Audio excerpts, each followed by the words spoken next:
I thought that that was very revealing for him to say that Bernie didn't meet with him. And, I'll say that when you think about it, Cardi has over 120 million followers on Instagram. How powerful is it to have somebody like that who will get behind you and whose views align with yours that can help you share your message? And I'm not saying at all that, Cardi's not going to disagree with people because she publicly does.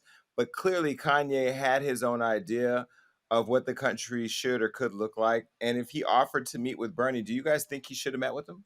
I think so. I mean, I don't see the harm in not doing so. I think if you're meeting with artists, you met with Cardi B. Why not meet with somebody thought provoking like Kanye West? Like Kanye West is the culture, whether I agree with things he say or not. Kanye West has done things that have changed the impact of a lot of people's lives, especially young black men's lives. So why not sit down and talk with him and see what he's speaking on, and maybe there could be some education both ways. I'm sure Bernie is definitely educated in certain realms that can help out Kanye in his thought process, and maybe vice versa for Bernie connect more with the people he was trying to promote his campaign to. So I don't see why that shouldn't have been a thing, but it's ultimately up to Bernie's discretion. Yeah, I can see why you guys would think that, but unfortunately, when I was working in DC and I worked in the news for a long time, particularly during elections, and one of the things that we saw very quickly was because of what happened in 2016 with Trump, a level of tribalism that took place during the last like 5 to 7 years was unprecedented, and optics became super important. People weren't even reading headlines. If they saw you even standing next to somebody they hated, they immediately hated you too. And so Kanye at that time was nuclear. So even if he was saying, "Hey Bernie, let's discuss giving away puppies to orphans," Bernie even standing next to him would have made Bernie nuclear as well. So unfortunately, even though it would have made sense logically for Kanye to talk to Bernie, we weren't being logical back then. We were all being tribalistic. We were all being like, either you're with me or you're against me. And if Kanye had sat down with Bernie, a lot of Bernie fans would have turned on him. So I completely understand why politically Bernie couldn't risk it, because Cardi, no matter what she does, she's beloved, right? She's controversial, but she's beloved. And so talking to somebody who's beloved, regardless of what they say, is a good look. Talking to somebody who was very hated at that time, Kanye was very hated at that time. That's why Bernie couldn't talk to him, even though he probably might have wanted to. But let's unpack that a little bit. I don't know if I necessarily think that that's fair. Maybe that's the way it is, It's not fair. but let's unpack that. Is that fair? Politics are nasty. I worked in politics for 10 years when I worked for the labor union. I know about how unions endorse and how special interest groups endorse and buy messaging, right? But I think Hmm. it's polarizing when we live in a country where black people depend on leadership to change everything, because we don't believe we could change it. We believe that they can change it, and then you vote for and you give your vote to people who let you down.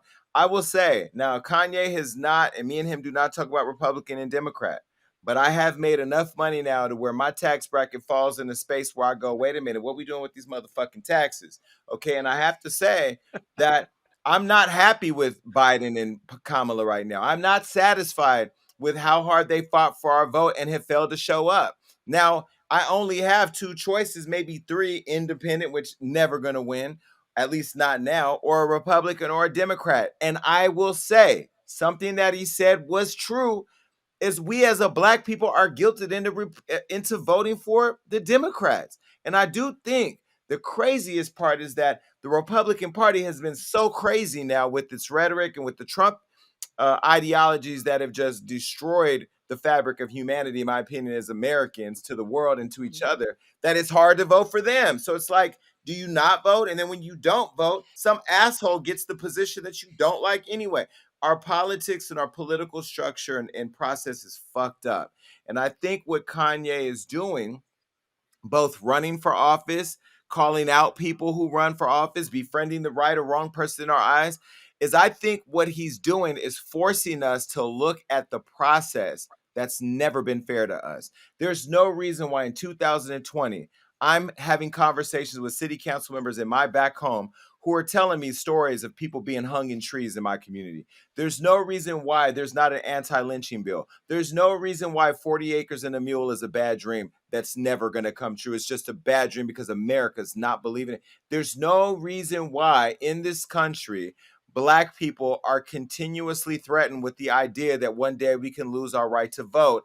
And it's a shame that this country is not afraid of black people. You fucking plucked us out of our country, brought us here, you fucked up the race by mixing it up. And now we have issues like colorism that y'all created.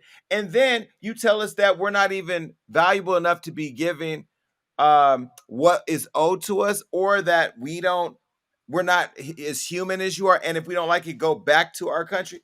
Bitch, you're not even willing to pay for the ticket to get back on the boat to go back to the country. So I just think that as crazy as this country is, because America is fucked up, let's just call it what it is, that I refuse to not listen to what Kanye is saying. I am open to hearing what he's saying, but I'm not open to agreeing with everything he says. But I think he said something very interesting in that interview, that we are forced to choose Democrat. And I think about that video that Kamala posted when they won the election, where she said, "We did it, Joe. We did it." I thought for a minute, well, did she say we tricked them? Like, we actually did it, Joe. I don't know what that video was, but I'll tell you, and I'm not going to tell people what to think. I'm just going to say, keep thinking. You know what though? It sucks being black in this country because when you are a white American, you are voting for the party that will look out for you. When you are black, you're voting for the party that will do the least amount of damage. So for those who say, well, Biden and Kamala haven't done anything, I didn't vote for Kamala Harris because I thought she was going to do anything. I voted because I thought she was going to do less harm than the other dude. And that's why the perspective is skewed. Neither party is for us. White liberals are some of the most racist people on this planet. They just do it more politely. So I never once was this. All of you who are disappointed, welcome to the real world, right? The Democratic Party was never going to save you. They're just going to do less harm than the other party. And that's what we voted for. We did not vote for somebody that we thought would have our backs. We voted against the devil. So I don't regret not voting for Donald Trump, because he would have made this, whatever this is, it would have been 10 times worse, even though some of you would have gotten tax breaks. Also, I will say this, a lot of black people are conservative. So let's stop pretending that black folks are not conservative. We vote Democrat because they won't lynch us to our faces. But like, when you think about black culture and our values, we're actually incredibly conservative. I went to a dinner a couple of days ago and I'm sitting around all these brilliant people. We're having these amazing conversations. 3 hours into the evening, I realized half the room was Republican. I almost dropped my hookah. I was like, oh, wait. What just happened? But I had a great time. So I was like, damn, I just spent the night with a bunch of really awesome black Republicans. How do I feel? I almost had a meltdown. So I think at some point, we're going to have to talk to each other, whether we like each other or not, because neither of them are for us. And at some point, we're going to need a third party, y'all. I'm not sure Kanye should be the president of the third party, but neither party is for us. Welcome to the real world.